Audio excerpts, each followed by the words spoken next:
এবার আফ্রিকার নাইজেরিয়া কোরআন শিক্ষায় এক অনন্য দৃষ্টান্ত স্থাপন করেছে। দেশটির প্রায় প্রতি পরিবারেই কমপক্ষে একজন কোরআনের হাফেজ রয়েছেন। এমন দৃশ্য বিশ্বের অন্য কোথাও খুঁজে পাওয়া দুষ্কর। পুরো কোরআন মুখস্থ করা যে কতটা কঠিন তা সবারই জানা। তাহলে নাইজেরিয়া কিভাবে এত সহজে হাফেজ তৈরি করতে পেরেছে? এই সাফল্যের পেছনে কি কারণ তা আজ জানার চেষ্টা করব। আফ্রিকার পশ্চিমাঞ্চলের জনবহুল দেশ নাইজেরিয়া। দেশটির জনসংখ্যা প্রায় 22 কোটি, যাদের অর্ধেকেরও বেশি মুসলিম। উত্তরাঞ্চলীয় অংশে মুসলিম জনগোষ্ঠীর ঘনত্ব বেশি হলেও সমগ্র দেশ জুড়ে ইসলামের প্রভাব লক্ষণীয়। নাইজেরিয়ার মুসলমানরা শুধু নামে মুসলিম নন, তারা ইসলামের শিক্ষা ও আদর্শকে জীবনে বাস্তবায়নের মাধ্যমে সত্যিকারের মুসলিম হওয়া প্রমাণ দিয়েছে। দেশটির একটি বিশেষ বৈশিষ্ট্য হল প্রায় প্রতিটি পরিবারেই অন্তত একজন কোরআন হাফেজ রয়েছে। বছর চারেক আগে একজন নাইজেরিয়ান মুসলিম নেতা এই দাবি করেছিলেন।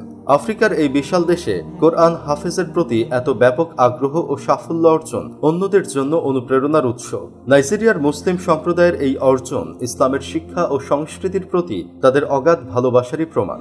কোনো কোনো পরিবারে একাধিক সদস্য হাফেজ হয়, তাই বলা যায় নাইজেরিয়ার প্রায় সব মুসলিম পরিবারে একজন হাফেজে কোরআন আছে। আর কেউ কোরআন পড়তে জানে না এমন মুসলিম পরিবার নাইজেরিয়ায় নেই বললেই চলে। ইসলামিক গভর্নমেন্ট অফ নাইজেরিয়ার একজন মুখপাত্র মোস্তফা গারবা বলেন, নাইজেরিয়ার ইসলামী শিক্ষা কার্যক্রমের প্রায় সব স্তরে কোরআন শিক্ষাকে গুরুত্ব দেওয়া হয়। বিশেষত কোরআনের হাফেজ করাকে গুরুত্বপূর্ণ মনে করা হয়। বাবা মা ও অভিভাবকরা শৈশব থেকে চেষ্টা করেন যেন শিশুরা কোরআনের প্রতি উৎসাহিত হয়ে ওঠে, তারা হিফজ সম্পন্ন করতে পারে। তিনি আরো বলেন, শিশুদের কোরআনের প্রতি উৎসাহিত করতে অভিভাবকরা তাদের কিরাত মাহফিল ও কোরআনের মজলিসে নিয়ে যান। কন্যা শিশুদের ঘরোয়া পরিবেশে কোরআন শেখানো হয়। শিক্ষা জীবনের শুরু থেকেই তারা অল্প অল্প করে হিফজ করতে থাকে।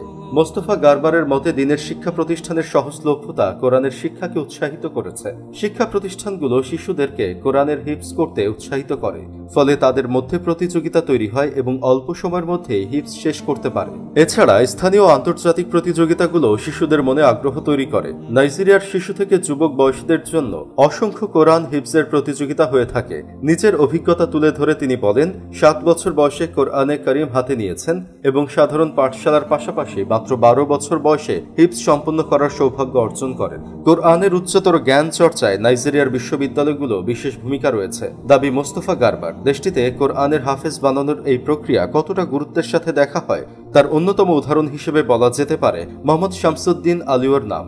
মাত্র 3 বছর বয়সে পুরো কোরআন মুখস্থ করে পুরো বিশ্বকে চমকে দিয়েছিলেন নাইজেরিয়ার বিস্ময় বালক মোহাম্মদ। নাইজেরিয়ানদের ঐতিহ্য হলো তারা খুব অল্প বয়সে তাদের সন্তানদের আবাসিক রেখে কোরআন শিক্ষার কাজ শুরু করেন। এই শিশুদের নিয়ে কাজ করে অ্যাঙ্গো আবদুল্লাহ ইন্টারন্যাশনাল স্কুলটি, যেখানে বিশ্ব বালক মোহাম্মদ শামসুদ্দিন 1.5 বছর বয়সে ভর্তি হন। আন্তর্জাতিক কোরআন প্রশিক্ষণ কেন্দ্র অ্যাঙ্গো আবদুল্লাহ ইন্টারন্যাশনাল স্কুলে ভর্তি হয়ে মাত্র 1.5 বছরের কম সময় সে কোরআনুল কারীম মুখস্থ করে, যা তার প্রখর মেধার পরিচয় বহন করে। এটা আল্লাহ তাআলার এক বিশেষ রহমত। খুদে হাফেজ মোহাম্মদ শামসুদ্দিন আলিওর বাবা এই কোরআন শিক্ষার স্কুলটির প্রধান। তিনি বলেন, অল্প বয়সে শিশুদের স্কুলে ভর্তির উদ্দেশ্য হলো এই সময় শিশুদের মস্তিষ্ক সহজেই জ্ঞান ও শিক্ষা রপ্ত করতে পারে। নাইজেরিয়ার মানুষ মনে করেন যে শিশুদের মস্তিষ্কে সবচেয়ে বেশি বিকাশ পায় যখন তারা মায়ের দুধ ছাড়ে। এই সময় শিক্ষিত করা হলে শিশুরা খুব সহজেই নতুন জিনিস শিখতে পারে। এই বিশ্বাস থেকেই তারা শিশুদের 1 বছর বয়স থেকেই কোরআন শিখতে দিতে শুরু করে। মোহাম্মদ শামসুদ্দিন আলিও এর ব্যতিক্রম নন। অনেক নাইজেরিয়ান শিশুর মতো সেও খুব ছোট বয়স থেকেই কোরআন মুখস্থ করে ফেলে। তবে মোহাম্মদের একটি বিশেষ বৈশিষ্ট্য রয়েছে, সে আন্তর্জাতিক পর্যায়ে বিভিন্ন কোরআন প্রতিযোগিতায় অংশগ্রহণ করে এবং চমৎকার ফলাফল অর্জন করেছে। শিশু মোহাম্মদ জারিয়ার স্থানীয় পর্যায়ে কোরআনের তেলাওয়াত প্রতিযোগিতায় অংশগ্রহণ পূর্বক জাতীয় পর্যায়ে প্রতিনিধিত্ব করেছেন। সর্বোপরি সে নাইজেরিয়ার হয়ে সৌদি আরবে অনুষ্ঠিত আন্তর্জাতিক কোরআন প্রতিযোগিতায় শিশু বিভাগে 2য় স্থান অর্জন করতে সক্ষম হয়। এই প্রতিযোগিতায় সে নাইজেরিয়ার প্রতিনিধিত্ব করে।